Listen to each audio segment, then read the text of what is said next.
जय हिंद प्यारे बच्चों, क्या हाल चाल है आपके। तो एक बार फिर से स्वागत है आपका आपके अपने चैनल B2A मतलब बेसिक टू एडवांस के अंदर। तो अभी अपने शुरुआत कर रहे हैं। अभी आपके जो एग्जाम आने वाले हैं CBSE NCERT के, उसकी फिजिक्स साइंस के बारे में अपने बेसिक टू एडवांस जो बुक है उसकी रिवीजन करवाएंगे। तो आपकी जो CBSE NCERT की बुक है उसकी रिवीजन आज स्टार्ट कर रहे हैं। तो थोड़ा पेशेंस के साथ जुड़े रहिए और वीडियो को स्किप मत कीजिएगा ताकि आपको वीडियो के अंदर बोली गई एक एक लाइन समझ आए। तो शुरुआत करते हैं बेटा। आज का जो अपना टॉपिक है, वीडियो है, वो है चैप्टर 9 है क्लास 10th का, जिसका नाम है लाइट, रिफ्लेक्शन एंड रिफ्रैक्शन। तो आज अपने इसके बारे में बात करेंगे। तो सबसे पहली बात क्वेश्चन बनता है, सर हम ये क्यों पढ़े। हम इसलिए पढ़ते हैं क्योंकि बेटा की लाइट जो है ना वो एक ऐसा नेचुरल फैक्टर है जिससे हम सारे ऑब्जेक्ट्स को विजुअलाइज करते हैं, देख पाते हैं। तो ये बहुत बड़ी चीज है, इसलिए स्टडी करें। तो सर इस चैप्टर के अंदर हम क्या पढ़ेंगे, तो रिफ्लेक्शन पढ़ेंगे और रिफ्रैक्शन पढ़ेंगे। इससे पहले सिर्फ 2 या 3 मिनट का आपसे पेशेंस चाहता हूँ। इसकी हिस्ट्री के बारे में जानते हैं कि लाइट की हिस्ट्री कहाँ से स्टार्ट हुई। हिस्ट्री के बारे में जानते हैं तो बेटा कि लाइट के बारे में, लाइट तो देखो बहुत टाइम से, इनफाइनाइट टाइम से है ना हमारे पास, लेकिन उसके बारे में स्टडी कब पहले किया गया और किस फिनोमेना को किस हिसाब से किया गया लाइट को स्टडी। तो सबसे पहले लाइट जो है उसके बारे में जानते हैं और फिर उसकी हिस्ट्री के बारे में जानेंगे। लाइट क्या है। लाइट एक ऐसा नेचुरल फैक्टर है जो खुद तो विजुअल नहीं होता, इनविजुअल होता है, लेकिन ऑब्जेक्ट्स को हमारे लिए विजुअल करता है। जैसे मान लो ये मार्कर है, तो लाइट इसके ऊपर गिरती है, यहाँ से रिफ्लेक्ट होती है, रिफ्लेक्ट होकर मेरी रेटिना पर एक इमेज बनाती है, जिससे मुझे पता लगता है ये क्या है, ब्लैक कलर का है, ये रेड कलर का है, ये इतना बड़ा है। हर ऑब्जेक्ट को हम लाइट के थ्रू विजुअलाइज कर पाते हैं, देख पाते हैं। नहीं तो उसी ऑब्जेक्ट को अगर अंधेरे में रख दिया जाए, वहां पे लाइट नहीं होगी, तो हमें वही ऑब्जेक्ट दिखता नहीं। तो लाइट क्या है, एक ऐसा फैक्टर है जो नेचुरल फैक्टर है जो ऑब्जेक्ट्स को हमारे लिए विजुअल बनाता है, लेकिन खुद इनविजुअल है। तो अब बात करते हैं इसकी हिस्ट्री के बारे में। हिस्ट्री के बारे में, लाइट के बारे में सबसे पहले आइजक न्यूटन जो थे, आइजक न्यूटन ने थोड़ा सा थियरी दी थी, एक फिनोमिना दिया था, एक थियरी दी थी लाइट को एक्सप्लेन करने के लिए कि लाइट जो है इमेजिनरी पार्टिकल्स है, इमेजिनरी पार्टिकल्स है जो हमें दिखते नहीं, या इनविजुअल पार्टिकल्स है। ये फिनोमेना उनके माइंड में क्यों आया, उनके माइंड में ऐसे आया कि जैसे ऑब्जेक्ट हमें दिखते हैं, तो उन्होंने सोचा अगर किसी बॉल को या किसी मान लो बॉल को अगर अपने किसी वॉल पे ऐसे इंसिडेंट करते हैं, फेंक के मारते हैं, तो वो वहां से रिफ्लेक्ट बैक होकर आती है। तो आइजक न्यूटन के माइंड में पहली बार ये आया कि लाइट जो है वो पार्टिकल की फॉर्म में, इनविजिबल फॉर्म में, और वो किसी ऑब्जेक्ट पे जब गिरती है वहां से रिफ्लेक्ट होती है, जैसे बॉल वॉल से रिफ्लेक्ट हुई थी, किसी दीवार से रिफ्लेक्ट हुई थी, तो रिफ्लेक्ट होकर हमारी प्रिंट जो रेटिना है उसपे इमेज बना देती है। तो उस थ्योरी को बोलते हैं पार्टिकल थ्योरी ऑफ लाइट। लेकिन उनके थोड़े टाइम के बाद में एक साइंटिस्ट और हुए थे जिनका नाम ह्यूजन बोला जाता है, या कई बुक के अंदर हाइगन भी बोला जाता है और कई बुक के अंदर हाइजन भी बोला जाता है। उन्होंने बोला कि लाइट जो है वो पार्टिकल नहीं है, इनविजुअल पार्टिकल है। लाइट रियल में एक वेव है। लाइट रियल में क्या है, एक वेव है, और ये वेव की जैसी एक जगह से दूसरी जगह ट्रेवल करती है। सन से हमारे पास लाइट आती है किसी ऑब्जेक्ट के पास, तो ऐसे वेव की फॉर्म में आती है। हालांकि जो वेव है वो ऐसे वेव की फॉर्म में तो आती है लाइट, हालांकि जो वेव है वो अपने को दिखती नहीं है, इनविजुअल वेव है। ठीक है। अब इसके बाद में बात करते हैं कि ये वेव के बारे में पता लग गया।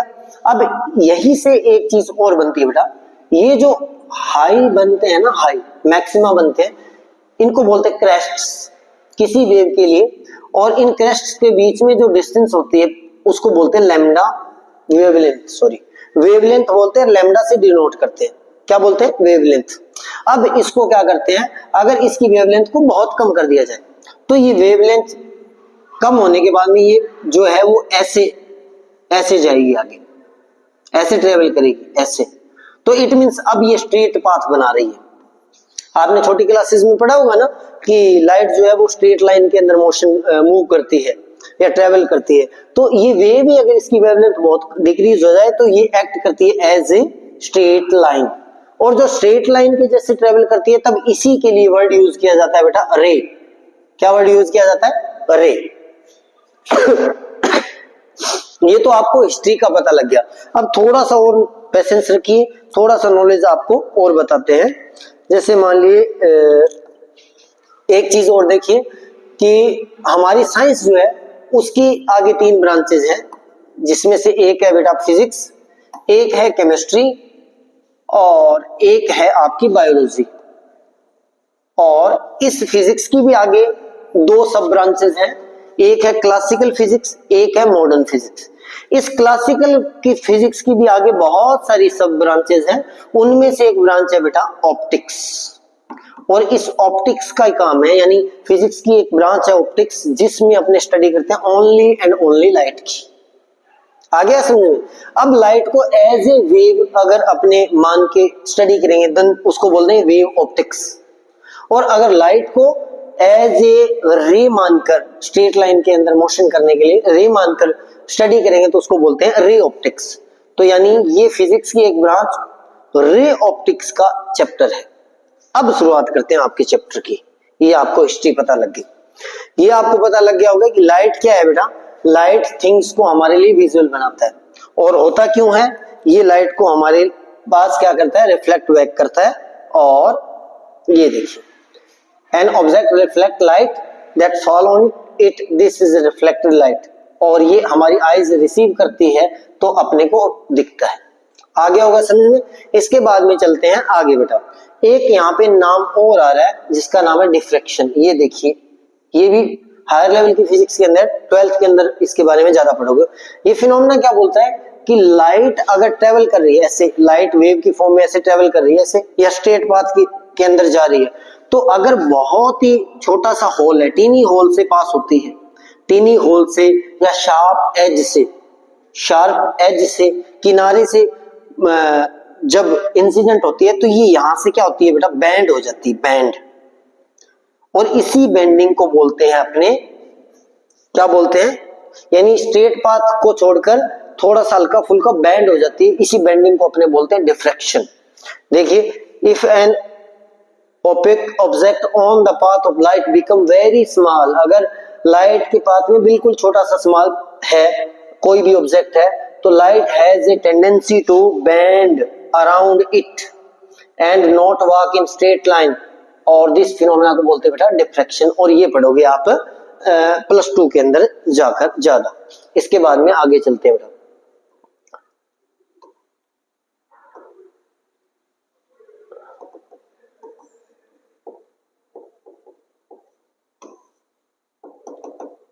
ये जी आगे चलते हैं। अभी तक अपने को यहाँ पे लिखा हुआ जो थ्योरी आप पढ़ लेना कि अभी तक जो लाइट है वो वेव है या पार्टिकल है 100% अपने क्लियर नहीं कर पाए हैं। कहीं पर ये एज ए वेव भी एक्ट करती है, कहीं पे एज ए पार्टिकल भी एक्ट करती है।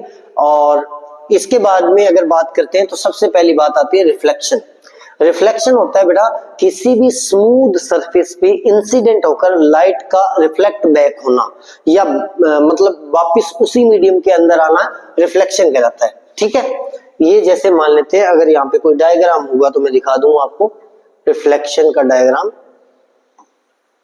नहीं है तो मैं बता देता हूँ। जैसे हमारे मिरर के अंदर होता है, मिरर के अंदर अगर लाइट रे जो है अगर किसी भी स्मूथ सरफेस पे इंसिडेंट होती है तो बाउंस बैक जो होती है उसी मीडियम के अंदर, तो उसको बोलते हैं बेटा रिफ्लेक्शन। ठीक है, इसको क्या बोलते हैं? रिफ्लेक्शन। यानी the phenomena of bounce back of light from any smooth surface called as reflection. और अब यहाँ पे इसके 2 लॉज है बेटा जो आपको याद रखने पूछे जाते हैं बहुत बार। नंबर 1 लॉ क्या बोलता है कि ये जो लाइट आ रही थी इस मिरर पे या इस ऑब्जेक्ट पे, मान लेते हैं, इसको बोलते हैं इंसिडेंट रे, और ये वाली जो होती है उसको बोलते हैं रिफ्लेक्टेड रे। ये होगी इंसिडेंट रे और ये होगी बेटा रिफ्लेक्टेड रे। ठीक है, यहाँ पर जिस पॉइंट पर ये इंसिडेंट हुई है यहाँ पे एक इमेजिनरी लाइन जो है अपने मान सकते हैं उस सरफेस के परपेंडिकुलर। किस सरफेस के बेटा? जिस पे इंसिडेंट हुई है परपेंडिकुलर एक इमेजिनरी लाइन सपोज कर सकते हैं, इसको बोलते हैं बेटा नॉर्मल। क्या बोलते हैं? नॉर्मल। तो फर्स्ट लॉ क्या बोलता है, इसी का दो लॉज हैं। तो फर्स्ट लॉ बोलता है कि इंसिडेंट रे, रिफ्रैक्टेड रे और नॉर्मल तीनों एक ही प्लेन पर होंगे। अब ये प्लेन को मैं कैसे एक्सप्लेन करूं, मेरे पास अभी जैसे मान लीजिए ये मेरे पास है, यहां पे देखिए इसी प्लेन पे तो इंसिडेंट हुई और इसी प्लेन से रिफ्लेक्ट बैक हो रही है, और इसी प्लेन पे क्या है बेटा, वो है जो नॉर्मल अपना इमेजिनरी मानी है लाइन। तो ये था फर्स्ट लॉ। सेकंड लॉ क्या बोलता है, सेकंड लॉ बोलता है कि किसी पॉइंट पर जो एंगल ऑफ इंसिडेंट है, नॉर्मल और इंसिडेंट रे के बीच में एंगल बनता है उसको बोलते हैं बेटा, आई से डिनोट करते हैं एंगल ऑफ इंसिडेंट, ठीक है, या इंसिडेंट एंगल। जो इंसिडेंट एंगल होगा आई, वो ये जो नॉर्मल और रिफ्लेक्टेड रे के बीच में बनता है उसको डिनोट करते हैं आर से, इसका नाम है रिफ्लेक्शन एंगल या रिफ्लेक्टेड एंगल, जो भी रिफ्लेक्शन एंगल, ठीक है। तो दूसरे लॉ क्या बोलता है कि जो इंसिडेंट एंगल होता है और जो रिफ्लेक्शन एंगल होता है या रिफ्लेक्टिंग एंगल होता है, ये दोनों इक्वल होते हैं। It means I equal to R. आ गया समझे। फर्स्ट लॉ क्या बोला कि इंसिडेंट रे और रिफ्लेक्टेड रे और नॉर्मल एक ही प्लेन पर, और दूसरा law I is equal to R, यानी incident angle equal to reflected angle या रिफ्रैक्टिंग एंगल। ये आपको समझ में आ गया, ये आपका आ गया, ठीक है। अब यहाँ पे पढ़ने वाली चीज, ये आपका दोनों लॉज मैंने बता दिए बेटा, रिफ्लेक्शन बता दिया और उसके बाद में ये लॉज आपके आगे, ठीक है। अब देखो नोट करने वाले, the law of reflection are applicable all type of reflecting surface. जो भी सरफेस रिफ्लेक्ट करता है तो उस पे लॉज ऑफ रिफ्लेक्शन वर्क करते हैं। जैसे मान लीजिए ये एलईडी है, इस पे लाइट आती है, इसको रिफ्लेक्ट बैक करी, या ये ऑब्जेक्ट है, इस पे लाइट इंसिडेंट होती है, यहां से रिफ्लेक्ट बैक करके हमारी आईज पर इमेज बनाती है। ये समझ में आ गया होगा, ठीक है। अब इसके बाद में अब नोट करने वाली बात जो आपको बता रहा हूं, कोई भी ऑब्जेक्ट जिस पे इंसिडेंट होकर लाइट बाउंस बैक करती है उसको बोलते हैं अपने मिरर। क्या बोलते हैं बेटा, मिरर बोलते हैं। आ गया समझ में। कोई भी ऑब्जेक्ट जिस पे लाइट जो है वो क्या करती है बेटा, इंसिडेंट होकर बाउंस बैक होती है, उसको बोलते हैं मिरर। अब एक नजरिए से देखें तो नेचर के अंदर जो भी पार्ट, जितने भी ऑब्जेक्ट्स है सारे मिरर है। जैसे ये, इस पे गिरी लाइट, बाउंस बैक हुई, तभी हमारी इमेज बनी। लेकिन अपने जो मिरर पढ़ते हैं वो पढ़ते हैं ग्लास मिरर पढ़ते हैं, जो अपने घरों में यूज करते हैं उस हिसाब से मिरर पढ़ते हैं। अब ये जो मिरर होते हैं बेटा वो दो टाइप के होते हैं। कितने टाइप के, दो टाइप के। फर्स्ट वाला होता है प्लेन मिरर, जो अपने जनरली घरों में यूज करते हैं, वो प्लेन मिरर होता है, बिल्कुल प्लेन होता है वो, ठीक है। एक होता है बेटा स्फेरिकल मिरर। कौन सा, स्फेरिकल। अब ये स्फेरिकल वर्ड क्यों लिया गया है, स्फेरिकल वर्ड इसलिए लिया गया है क्योंकि इसको किसी स्फेयर से कट किया गया था। जैसे ये स्फेयर है और इससे यहां से बेटा मैंने कट करके इसको मिरर बना दिया। जैसे इस पार्ट को कट करके मैं यहां पे ले आया, ठीक है। आप नोट कर लेना, बहुत इंपॉर्टेंट चीज बता रहा हूं। ये वाला इस पार्ट को कट कर लिया, ठीक है। अब इसके एक साइड क्या करते हैं बेटा, पॉलिशिंग कर देते हैं, सिल्वर पेंट कर देते हैं। मिरर जो होता है उसके पीछे जो होता है वो एक सिल्वर पेंट होता है, सिल्वर कलर होता है, क्योंकि उसका रिफ्लेक्शन सबसे बेटर है। वो लाइट को एज इट रिफ्लेक्ट बैक कर देता है, जितनी की जितनी नहीं। ज्यादातर ऑब्जेक्ट्स के अंदर ये फिनोमेना होता है कि जो लाइट आती है उसमें से कुछ को ऑब्जॉर्ब कर लेता है और कुछ को रिफ्लेक्ट बैक करता है। जैसे मान लो ये मेरी रेड कलर की टी शर्ट है, तो इसका मतलब ये है कि लाइट इस पे इंसिडेंट हुई, इसने बाकी सारे पार्ट को तो ऑब्जॉर्ब कर लिया, सिर्फ एक रेड कलर वाला जो पार्ट है उसको रिफ्लेक्ट बैक कर दिया और आपकी आई पे इमेज बना दी, जिसकी वजह से आपको ये रेड दिख रही। तो ये मैंने यहां से कट कर लिया तो स्फेरिकल बन गया और मिरर आपको पता लग गया। इसके एक साइड में क्या कर देते हैं, पॉलिशिंग। जैसे ये पॉलिशिंग है, जिस साइड में पॉलिशिंग होती है उसके ऑपोजिट साइड से रिफ्लेक्शन का काम करता है, ऐसे यहां से रिफ्लेक्शन का काम करता है, ठीक है। तो अब जो मिरर है वो अपने दो टाइप के बन गए बेटा। फर्स्ट वाला प्लेन मिरर, सेकंड वाला स्फेरिकल मिरर। और स्फेरिकल मिरर जो होते हैं वो भी आगे दो टाइप के होते हैं, यानी स्फेरिकल भी कितने टाइप के होते हैं, दो टाइप के होते हैं। एक सेकेंड, ये लीजिए जी, अपने बात करते हैं स्फेरिकल। जो स्फेरिकल होते हैं बेटा मिरर, वो भी आगे दो टाइप के होते हैं। फर्स्ट वाला जो होता है वो होता है कन्वेक्स या कॉन्वेक्स बोलते हैं, और एक होता है कनकेव, यानी ठीक है कॉन्वेक्स जिसको बोलते हैं उत्तल, और कनकेव जिसको बोलते हैं अवतल। कन्वेक्स क्या होता है, जैसे मैंने बोला था ये तो अपने पास स्फीयर था, इससे मैंने एक पीस कट कर लिया, ठीक है, ये पीस यहाँ पे ले आया, ठीक है। अगर इसके इस साइड में अगर मैं पॉलिशिंग कर देता हूं, आउटर साइड में पॉलिशिंग कर देता हूं, तब जो मिरर बनता है, अब ये आउटर साइड में पॉलिश कर दिया तो रिफ्लेक्शन का जो वर्क होगा वो इस साइड से होगा, यानी इनर सरफेस से होगा। आउटर साइड में पॉलिश किया है तो जो रिफ्लेक्शन होगा वो इनर सरफेस से होता है, यानी ऐसा मिरर जिसकी inner surface as a reflecting surface work करती है उसको बोलते हैं बेटा कनकेव। कॉनकेव क्यों, क्योंकि केव का मतलब क्या था, केव जानते हो ना, ये एक ऐसी केव बन रही, ये कोई केव के जैसी शेप के अंदर।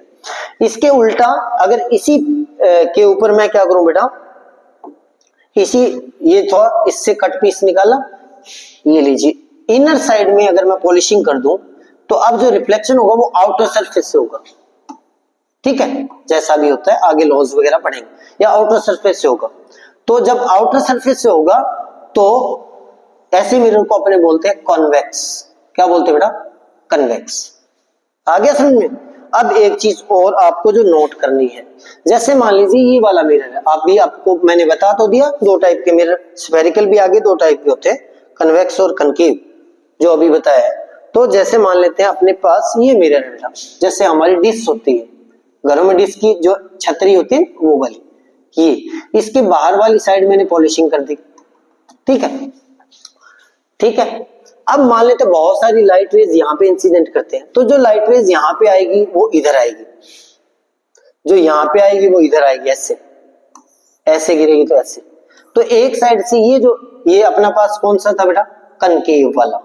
तो कनकेव क्या करेगा, एक तरह से लाइट को कन्वर्ज कर देता है। क्या करेगा, कन्वर्ज कर देगा, इसलिए इसको कन्वर्जिंग मिरर भी बोलते हैं। क्या बोलते हैं, कन्वर्जिंग मिरर। आपको समझ में आ गया होगा, ठीक है। जैसे मान लो मैंने यहाँ पे और थोड़ा क्लियर करते हैं तो आपको समझ में आएगा।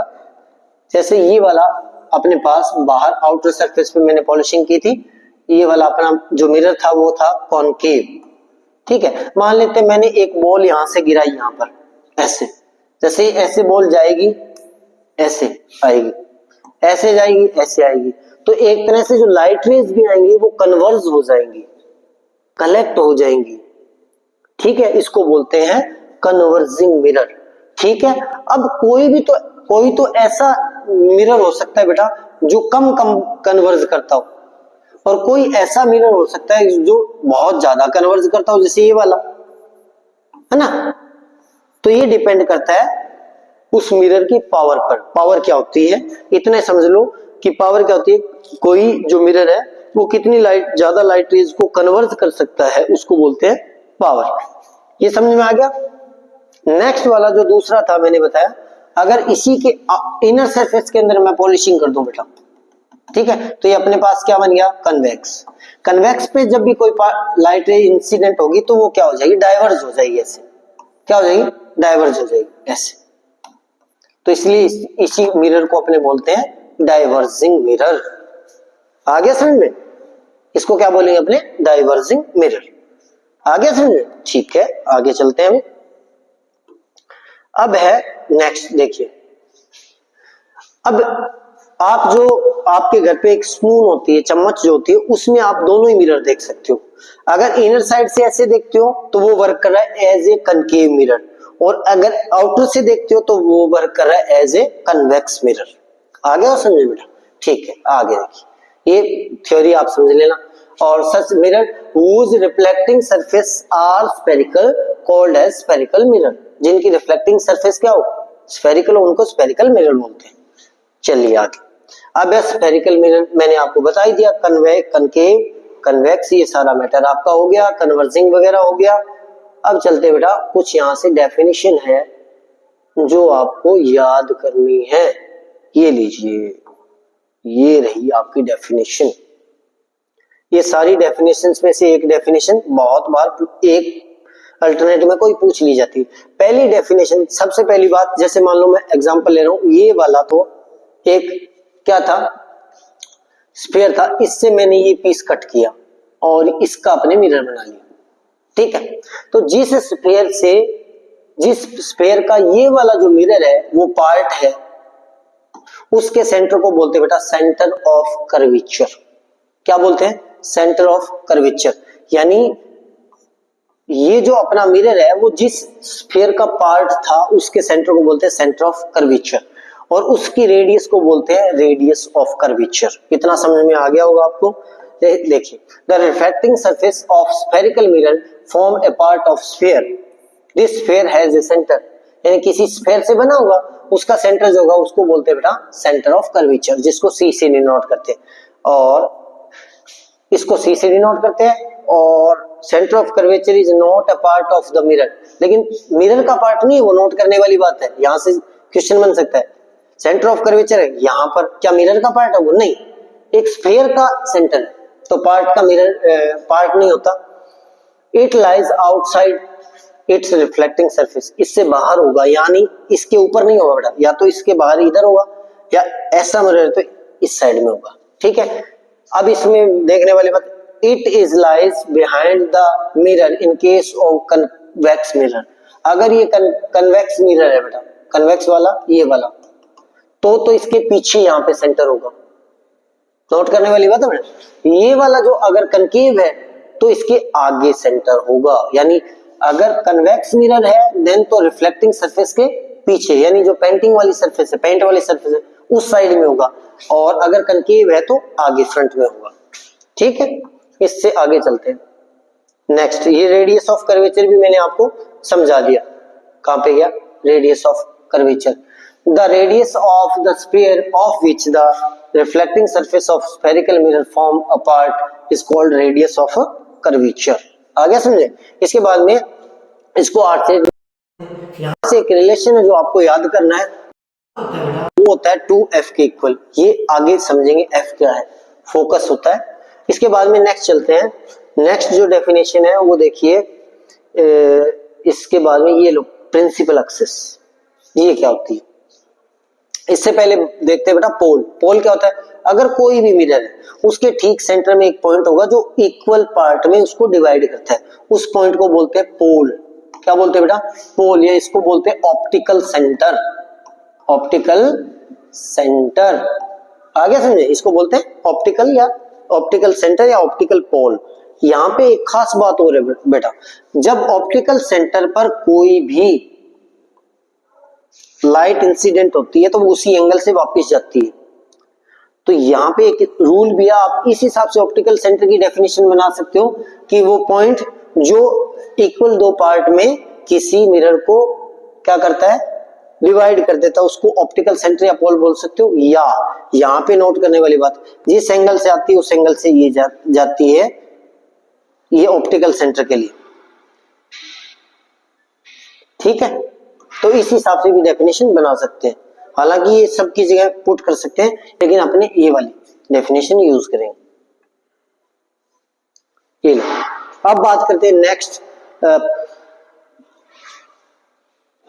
नेक्स्ट बात करते हैं बेटा, नेक्स्ट जो है अपना ऑप्टिकल सेंटर या पोल बोलते हैं इसको, ऑप्टिकल सेंटर या पोल। कोई भी अपने पास मिरर है, सपोज कि ये वाला कौन सा है, कन्वेक्स वाला है, कन्वेक्स के ठीक सेंटर में एक पॉइंट होगा जो इसको इक्वल पार्ट में डिवाइड करेगा, उसको बोलते हैं बेटा पोल या ऑप्टिकल सेंटर।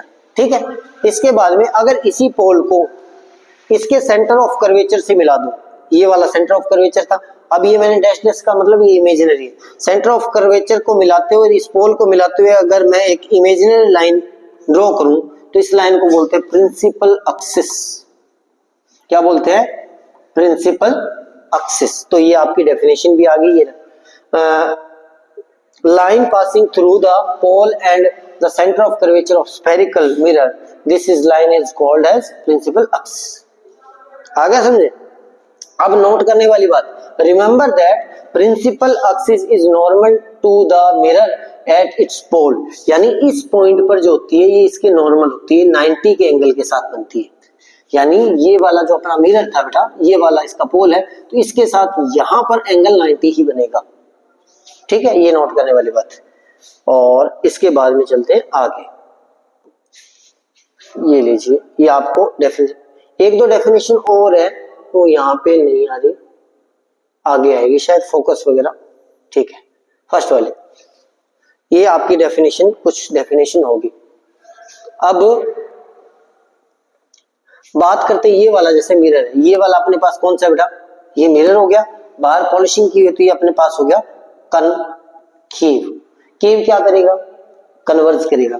तो जैसे लाइट रेज आएंगी, जिस पॉइंट पर इनफाइनाइट से आने वाली लाइट रेज जिस पॉइंट पर कन्वर्ज होती है, किस मिरर के लिए बेटा, कनकेव मिरर के लिए, जिस पॉइंट पर मीट करती हैं, मर्ज होती हैं, ये तो हो गया कनकेव के लिए। अगर कन्वेक्स होता तो ऐसे, ये देखो बेटा, ये लाइट रे आएगी ऐसे रिफ्लेक्ट बैक हो जाएगी, ये वाली ऐसे हो जाएगी, ये वाली ऐसी हो जाएगी, ये वाली ऐसी हो जाएगी, तो क्या ये कन्वर्ज करेंगे, नहीं करेंगे। लेकिन अगर इनको आगे, इनके पाथ को अगर अपने ऐसे मिलाया जाए तो ऐसे मान सकते हैं कि आगे कन्वर्ज करेंगी, या तो कन्वर्ज करती हैं या कन्वर्ज करती हुई अपने को अपीयर होती है, उसको बोलते हैं बेटा focus.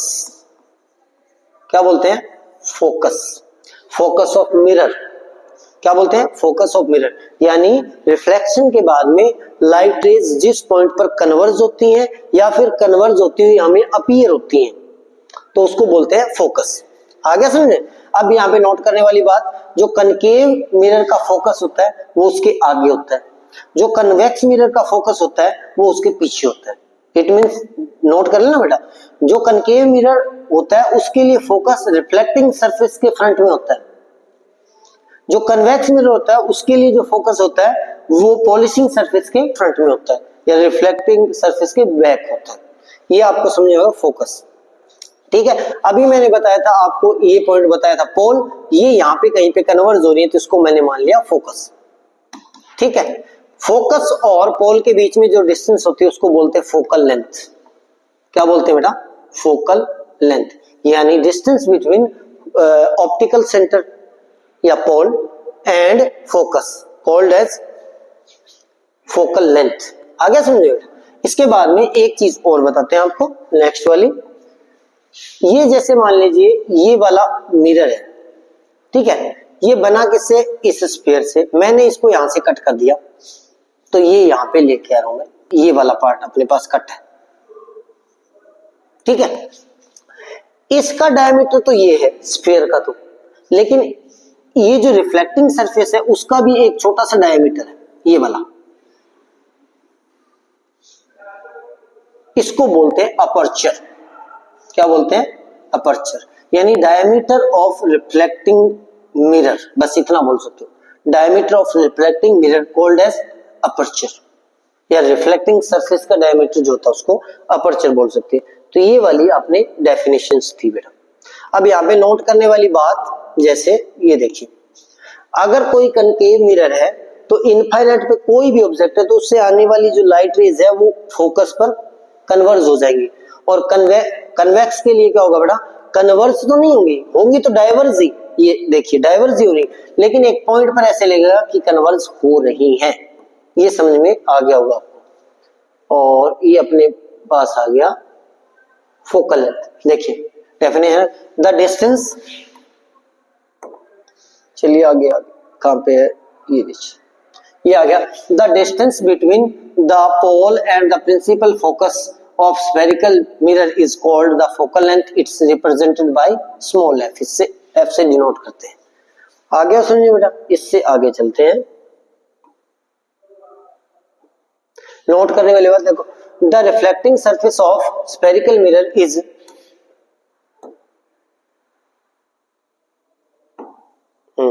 the reflecting surface of spherical mirror is one and large spherical the surface that then has a circular outline.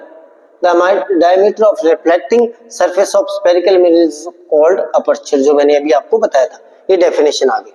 ठीक है, अब यहाँ पे एक रिलेशन होता है बेटा, ये वाला जहाँ पे न्यूमेरिकल भी पूछे जाते हैं, जो रेडियस ऑफ कर्वेचर है, रेडियस ऑफ कर्वेचर जिसको अपने डिनोट किया था कैपिटल आर से, और जो फोकल लेंथ है जिसको डिनोट किया था एफ से, इन दोनों में एक रिलेशन होता है जिसको बोलते हैं are is equal to 2f। यानी जो रेडियस ऑफ कर्वेचर है वो ऑलवेज फोकल लेंथ की डबल होती है, 2 टाइम्स होती है। तो यहाँ पे अगर कोई भी मिरर के लिए अपने डायग्राम बनाए जैसे मान लीजिए ये यहाँ पे बना रहा हूं बेटा, ये लो जी, ये पोल हो गया अपना, यहाँ कहीं पे कन्वर्ज हो रही थी, अपना फोकस हो गया, ये अपनी वाली लेंथ होगी फोकल लेंथ, जिसको स्मॉल एफ से डिनोट करेंगे। इसके डबल पे यानी एफ के बाद में यहाँ पर जो होता है वो सेंटर ऑफ कर्वेचर होता है, क्योंकि रिलेशन क्या बोल रहा है, are is equal to 2f, यानी ये वाली जो डिस्टेंस है वो आर है, यानी इसकी रेडियस, ये देखिए इसकी रेडियस क्या है आर, वो आर जो है वो 2f के इक्वल होती है, यानी f प्लस f। तो यहाँ पे c भी डिनोट किया जाता है सेंटर ऑफ कर्वेचर के लिए, और कई जगह यहाँ पे 2f भी लिखा जाता है, ये भी ध्यान रखना बेटा। अब इसके आगे चलते हैं, image formation of spherical mirror. Spherical mirror से जो इमेज फॉर्मेशन है वो कैसे होता है, ठीक है।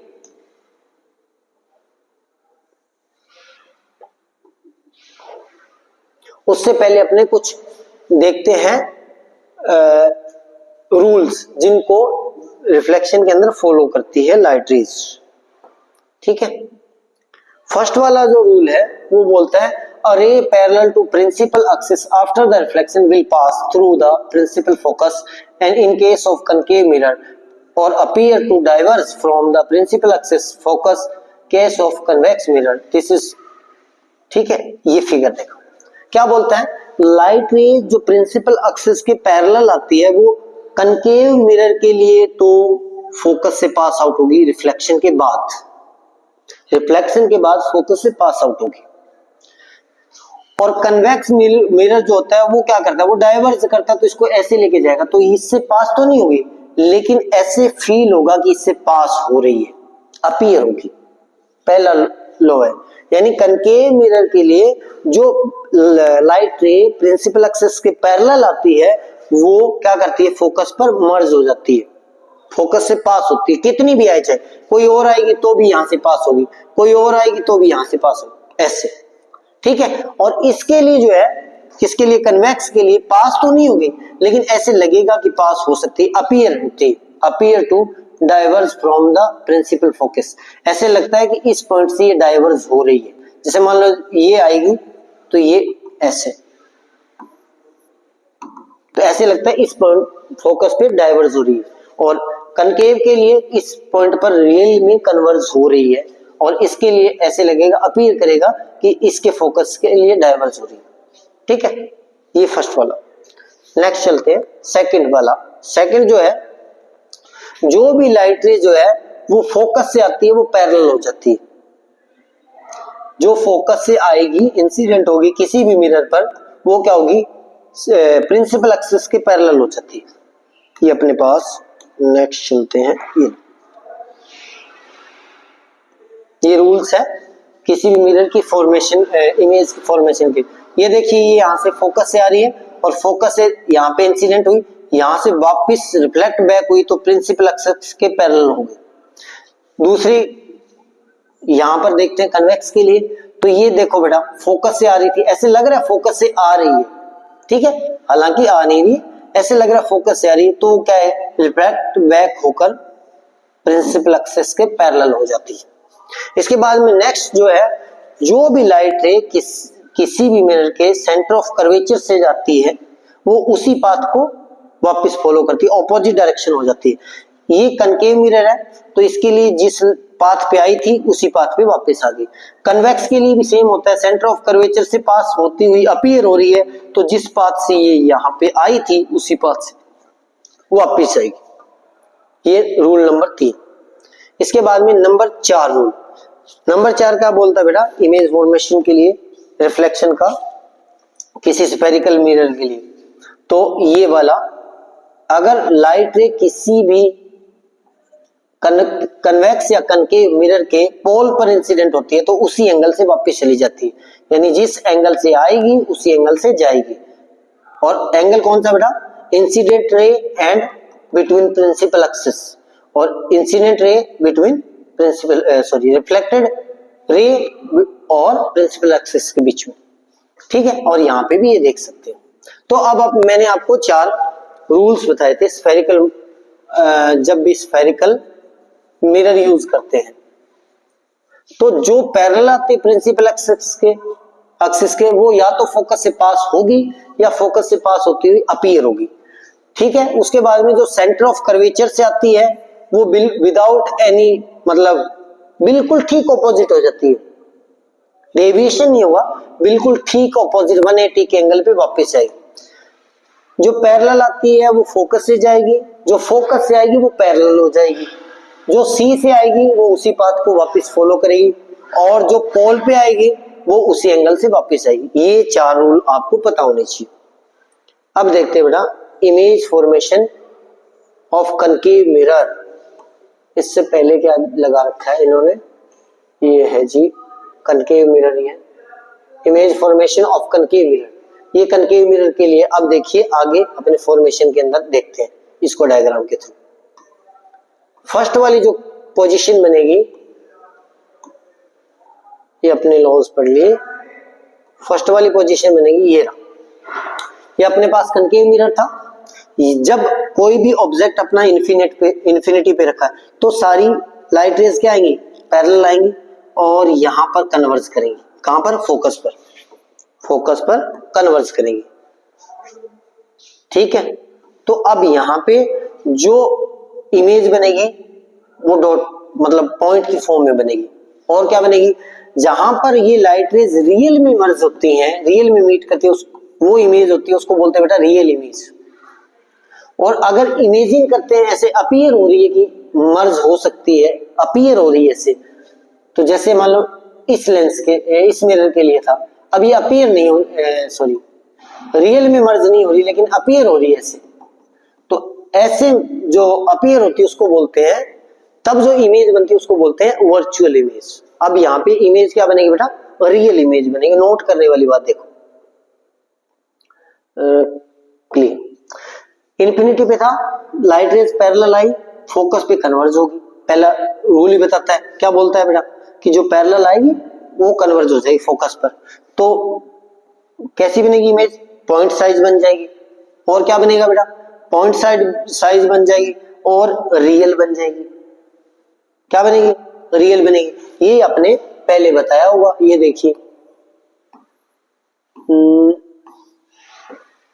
ये एट इन्फिनिटी कनकेव होता है तो फोकस पर बनेगी हाईली डिमिनिश्ड, पॉइंट साइज बनेगी, रियल बनेगी और इन्वर्टेड बनेगी। ये नोट करना, ये वाली जो इमेज है वो इन्वर्टेड बनेगी, इसकी ठीक ऑपोजिट इन्वर्टेड इमेज बनेगी। नेक्स्ट चलते हैं बेटा, अगर मान लो ऑब्जेक्ट रखा है बियॉन्ड सी, सी के पार रखा हुआ है, तो यहां से लाइट आएगी, जो पैरेलल आएगी वो फोकस से पास आउट होगी, जो सी से आएगी वो सी से पास आउट होगी। तो यहाँ पे जहां पे मर्ज कर रही है इस पॉइंट पर ये इमेज बन गई।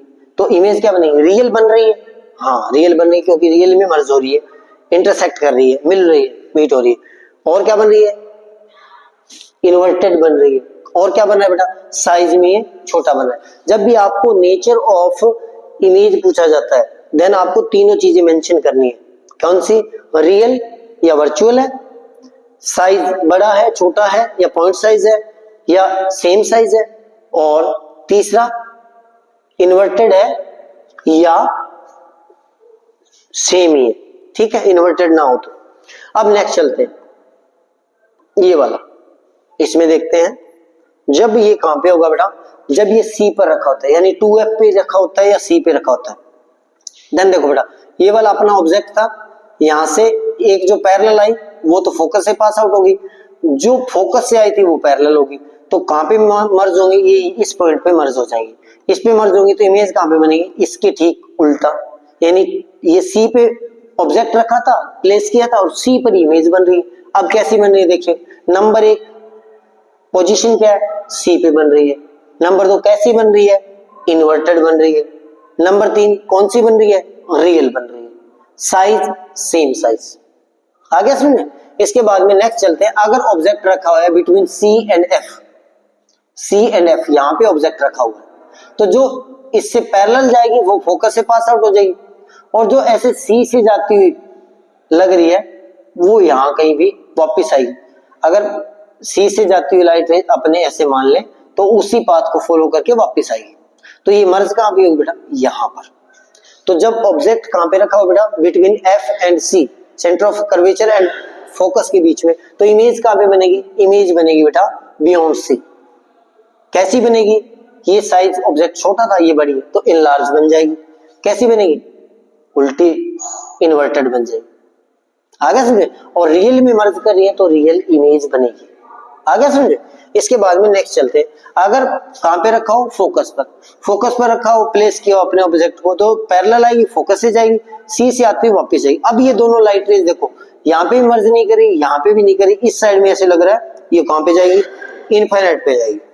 कहां पर जाएगी, एक सेकंड, इनफाइनाइट पे जाके मर्ज होगी। तो इसको अपने बोल सकते हैं, अगर इनफाइनाइट पे जाकर ये मर्ज होगी तो इसकी जो इमेज बनेगी वो इनफाइनाइट में बहुत बड़ी इमेज बनेगी, इन्वर्टेड बन जाएगी और रियल बनेगी, क्योंकि इनफाइनाइट पर जाकर रियल में अपने लगता है कि कोई लाइट रेज मिल जाएगी, तो रियल बन जाएगी, साइज में हाईली मैग्नीफाइड बन जाएगी और इन्वर्टेड बन जाएगी। कहां पे बनेगी, इनफाइनाइट भी बनेगी। इसके बाद में नेक्स्ट वाला, अगर ये इंपॉर्टेंट वाली बात है, ये केस ज्यादा पूछा जाता है, अगर ऑब्जेक्ट कहां प्लेस हो, बिटवीन एफ एंड पी, पोल और फोकस के बीच में, तो देखिए जो सी से आती हुई वो वापस जाएगी और जो पोल पे आएगी वो देखो दो जा रही है, यहां से सी से पास करती हुई अपने को लेके आए हैं तो वो वापस 180 के एंगल पे जाएगी, और अगर पोल पे आ रही है तो वो उसी एंगल से वापस जाएगी।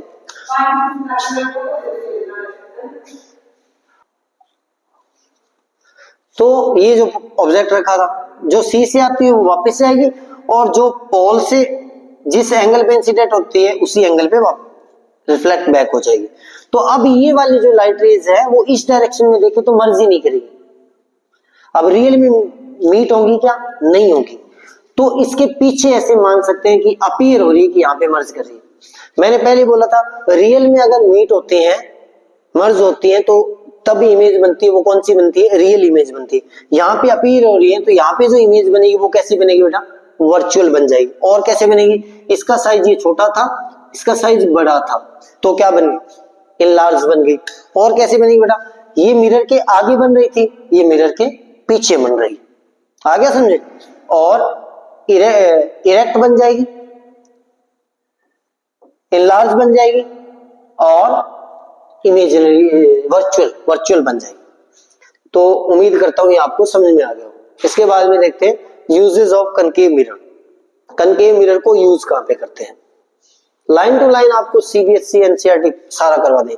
कनकेव मिरर को यूज करते हैं बेटा टॉर्चेस के अंदर, सर्च लाइट्स के अंदर, व्हीकल हेडलाइट्स के अंदर, और to get powerful parallel beam of light. अब इन चीजों में यूज करते हैं, ठीक है। They are often use as shaving mirror में भी यूज करते हैं। See as a larger image of face, जो हमारी फेस की इमेज है उसको लार्ज करने के लिए इसको कनकेव मिरर को क्या करते हैं, अपने सेविंग वाले भी सेविंग मिरर के फॉर्म में यूज करते हैं। द डेंटिस्ट ऑल्सो यूज, ये डेंटिस्ट भी करते हैं, ठीक है, क्योंकि इससे इमेज बनती है वो लार्ज बनती है। और सोलर फर्निश के अंदर भी यूज किया जाता है।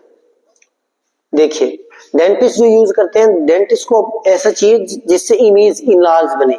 और आप देख सकते हो कि इसके अंदर अभी देखो बेटा ये वाली इमेज इनलार्ज बन गई ना, इस केस के अंदर इनलार्ज बन रही है, इस केस के अंदर कहां पे गया,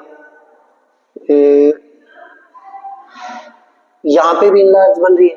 तो साइज के साथ मतलब उसको नजदीक दूर करके अपने इनलार्ज इमेज बना सकते हैं, ठीक है। सर्चलाइट, ये यहां से एक क्वेश्चन बनता है, यूज ऑफ कनकेव मिरर।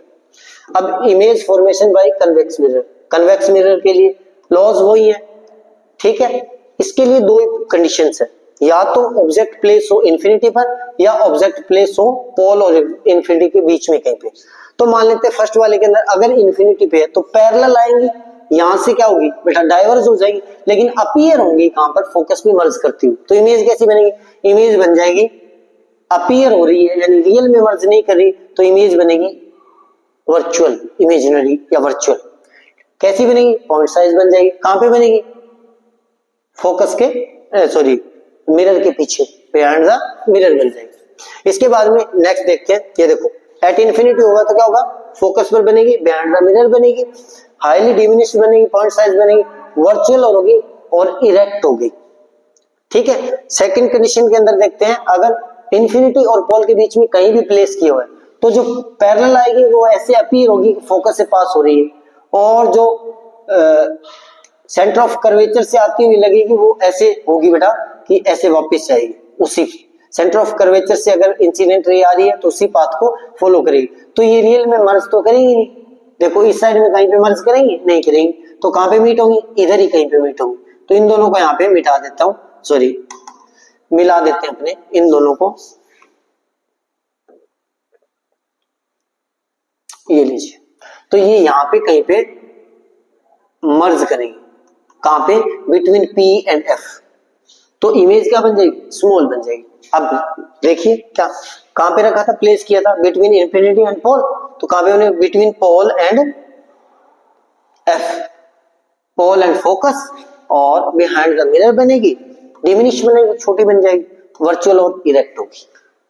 ये था image formation by convex mirror. आपको उम्मीद करता हूं समझ में आ गया होगा। इसके बाद में नेक्स्ट चलते हैं बेटा,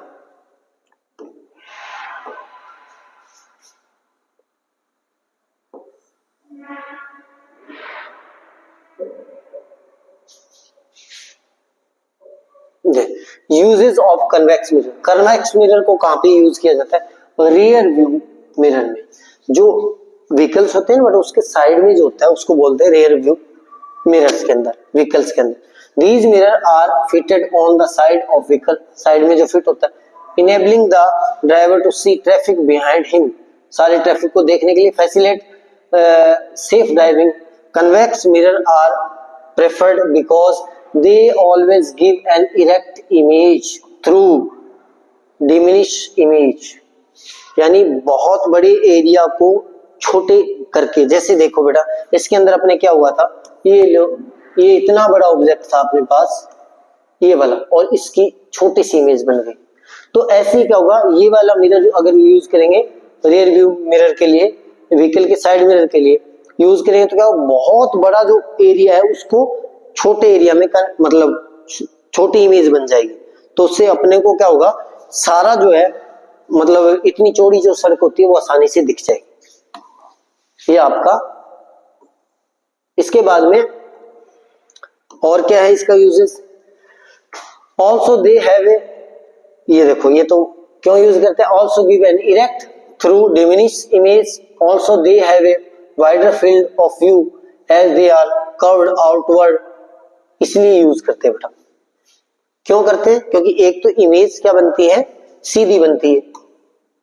जैसे मैंने आपको बोला था, ये देखिए ये वाली इमेज थी तो इरेक्ट ही बनेगी, ठीक है। तो अपने को जो व्हीकल आ रही है पीछे उल्टे नहीं दिखेंगे, सीधा ही दिखेंगे। दूसरा क्या बनेगी, छोटी बन जाएगी, छोटी बनेगी तो उससे क्या ज्यादा एरिया को कवर कर पाएगी। ये था जी आपका यूजेस ऑफ कन्वेक्स मिरर। अब sign convention of spherical mirror, ये समझने वाली बात है बेटा।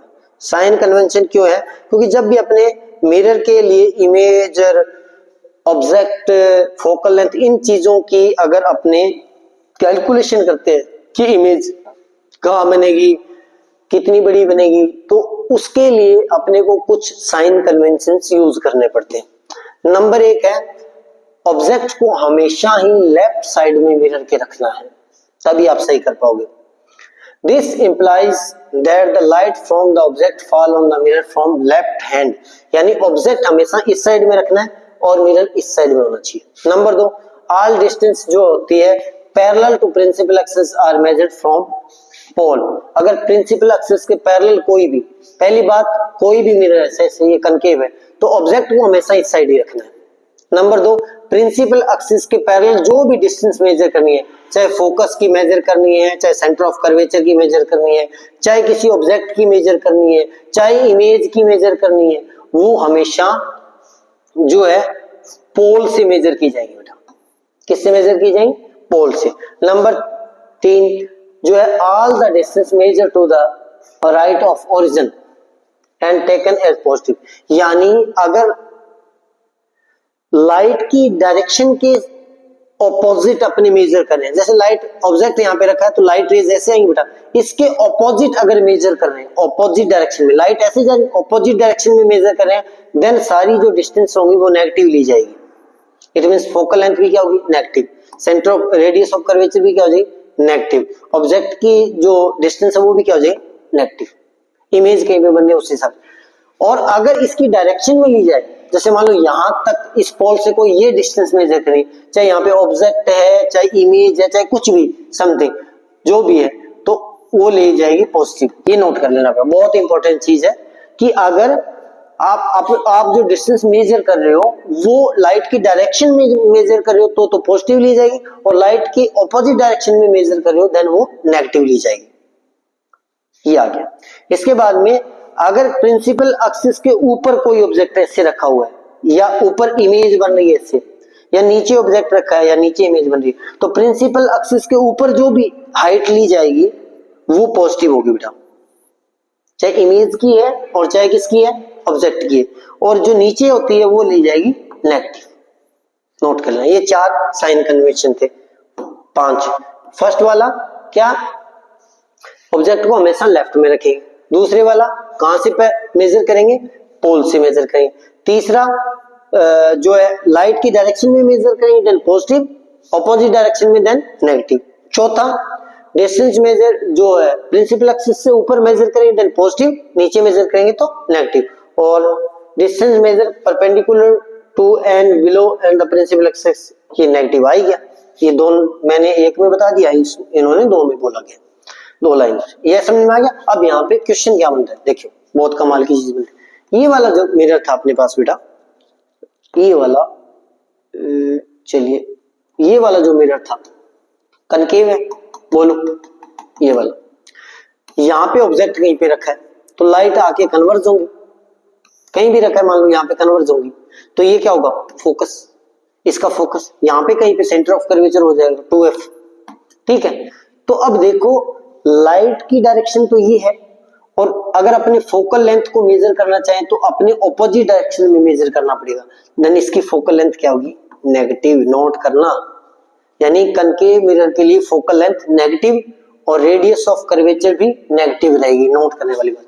दूसरी साइड में अगर देखो ये वाला मिरर अपने पास कौन सा, कन्वेक्स वाला, यहाँ पे अगर ऐसे डाइवर्ज हो रही है तो ऐसे मर्ज होगी, अपने को अपीयर होगी ऐसे मर्ज कर रही है, तो इसका फोकस कहां पे होगा, यहां पर। तो अब देखो लाइट भी इस डायरेक्शन में आ रही थी और अपने पोल से मेजरमेंट भी इस डायरेक्शन में ले रहे हैं, देन ये क्या हो जाएगा बेटा, पॉजिटिव।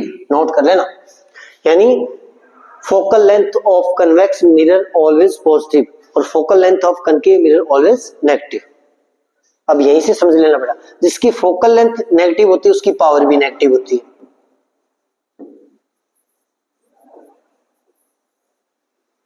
और जिसकी फोकल लेंथ पॉजिटिव होती है उसकी पावर भी पॉजिटिव होती है। अब ये आगे यूज करेंगे अपने लेंस वाले में, तब अभी नहीं लेंस वाले में आपको समझ में आएगा, ये आपको समझ में आ गया रिफ्लेक्शन। अब नेक्स्ट चलते हैं mirror formula and magnification. Mirror formula and magnification. Mirror formula क्या होता है बेटा, जैसे कोई भी मिरर है उसके लिए एक डिस्टेंस होती है फोकल लेंथ, एक होती है उसके ऑब्जेक्ट जो प्लेस किया उसकी डिस्टेंस जिसको डिनोट करते हैं यू से, और फोकल लेंथ को डिनोट करते हैं एफ से। एक कहीं भी इमेज बनी सपोज के ये, तो पोल से इसकी जो परपेंडिकुलर इसके प्रिंसिपल एक्सिस के पैरेलल अगर डिस्टेंस मेजर करेंगे तो उसको डिनोट करेंगे वी से, यानी डिस्टेंस ऑफ इमेज। तो इन तीनों में एक रिलेशन होता है, किसमें, distance of object from pole, focal length of mirror and distance of image from pole. इन तीनों में एक रिलेशन होता है, उसको बोलते हैं बेटा मिरर फॉर्मूला या मिरर इक्वेशन। क्या होता है, ये होता है 1/v plus 1/u is equal to 1/f। ये फॉर्मूला, इस पे न्यूमेरिकल आते हैं। इसके बाद में ये मैंने आपको साइन कन्वेंशन पहले बता दिया, अपवर्ड होगा तो पॉजिटिव लिया जाएगा, इस डायरेक्शन में नेगेटिव लिया जाएगा, इसमें पॉजिटिव ले लिया जाएगा, वगैरह वगैरह। इसके बाद में चलते आगे मैग्निफिकेशन। मैग्निफिकेशन क्या होता है, देखो बेटा अभी मैंने आपको बोला था कि किसी में तो जो इमेज बनती है वो इनलार्ज बनती है, बड़ी बनती है, किसी में क्या बनती है, छोटी बन जाती है। तो अगर मान लेते हैं ऑब्जेक्ट रखा है, इसकी हाइट h है और इसकी इमेज जो बन रही है, चाहे बड़ी बन रही है चाहे छोटी बन रही है, उसकी हाइट जो है h डैश है, उसका h डैश मान लेते हैं। देन जो इन दोनों का रेशियो होगा h डैश अपॉन h का, उसको बोलते हैं मैग्निफिकेशन। क्या बोलते हैं? मैग्निफिकेशन, यानी ratio of height of image and height of object called as magnification. तो ये हो गया अपना मैग्निफिकेशन। मैग्निफिकेशन यहाँ पे नोट करने वाले, मैग्निफिकेशन एक रेशियो है और रेशियो की कोई यूनिट नहीं होती, तो इसको मेजर करने के लिए यूनिट नहीं आएगी।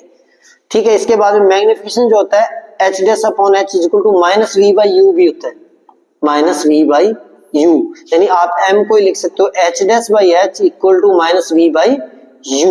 अब ये क्यों होता है, ये +2 के अंदर जाके आप समझोगे, क्योंकि वीडियो बड़ा हो जाएगा इसलिए मैं बता नहीं रहा हूँ। इसके बाद में चलते हैं आगे, ये मैग्निफिकेशन है। और इसके बाद में एक आधा न्यूमेरिकल देखते हैं, ये रहा न्यूमेरिकल।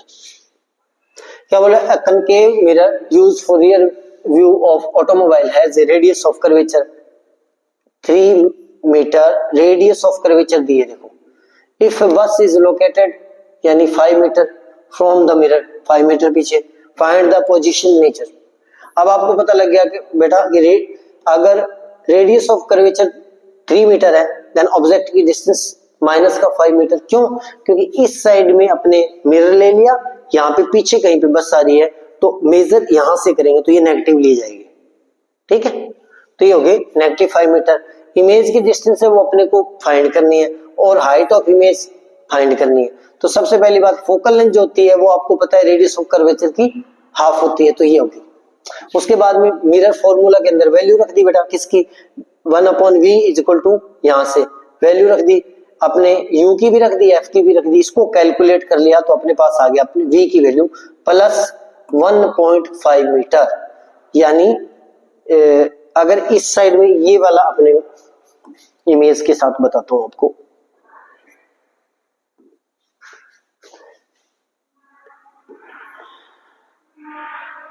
ये वाला मिरर है, कहां पे गया, ये वाला मिरर है, यहाँ पे कहीं पे बस आ रही है। ठीक है, तो अब पोल से ऑपोजिट डायरेक्शन में मेजर करेंगे तो डिस्टेंस ऑफ ऑब्जेक्ट माइनस ले लेंगे। ठीक है, अब इसके बाद में फोकल लेंथ इसकी पॉजिटिव ही रहेगी। ठीक है, फोकल लेंथ अपने फाइंड कर ली। उसके बाद में अपने v की जो वैल्यू आएगी 1.5 मीटर, यानी इस पोल से 1.5 मीटर इस साइड में इमेज बनेगी, यानी मिरर के अंदर आगे। इसके बाद में नेक्स्ट चलते हैं, ये लीजिए, इसी में पूछा गया मैग्निफिकेशन। मैग्निफिकेशन जो होता है वो है h dash upon h equal to होगा minus v by u। v की वैल्यू अपने पास आ गई और u की वैल्यू अपने पास है, इन दोनों को अगर अपने कर देंगे तो ये आ गया मैग्निफिकेशन की वैल्यू। ठीक है, अब यहाँ पे नोट करने वाली बात है बेटा, m इज इक्वल टू जो आया था h डैश बाई h था, 3 कंडीशन हो सकती है, या तो इमेज की हाइट और डिस्टेंस ऑब्जेक्ट की हाइट सेम हो, then m is equal to आ जाएगा h dash by h equal to 1 आ जाएगा। और अगर इमेज की हाइट ग्रेटर देन h है, यानी ऑब्जेक्ट की हाइट से, देन ये ग्रेटर देन 1 आएगा। किसकी वैल्यू? m की। अगर इमेज की हाइट छोटी है, ऑब्जेक्ट की हाइट बड़ी है, देन आ जाएगा लेस देन 1। क्या बेटा? मैग्निफिकेशन। आ गया होगा समझ, ये अपना सॉल्यूशन हो गया। ऐसे एक न्यूमेरिकल और आप देख लीजिए। इसके बाद में रिफ्रैक्शन ऑफ लाइट, तो मुझे लग रहा है आज के वीडियो में काफी होगा, कल इसका सेकंड पार्ट करेंगे, या मैं टाइम देख रहा हूं अभी।